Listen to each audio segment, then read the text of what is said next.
Os caras do fala agora. Ih, o cara alucinou. Vai ser desclassificado.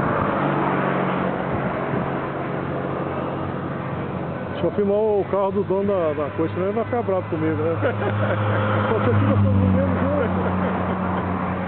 Olha a velhinha. Ah, não, a velhinha, não, pensei que era ela. É a velhinha, Não, era no ciclo, era no ciclo.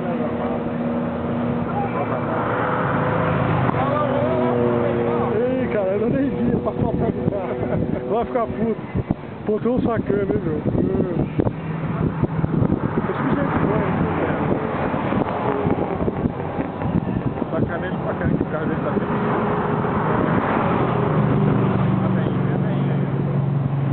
bem. Esse cara aqui também é velhinho, ó. Quis aí.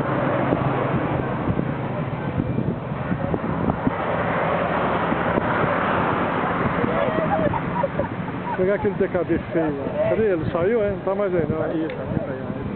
Aquela coisa horrorosa. O meu pai tinha um carro igual esse aqui, você lembra? Lembro, TKB. Daqui é Caissara, sei lá o nome dessa coisa. era um negócio desse mesmo.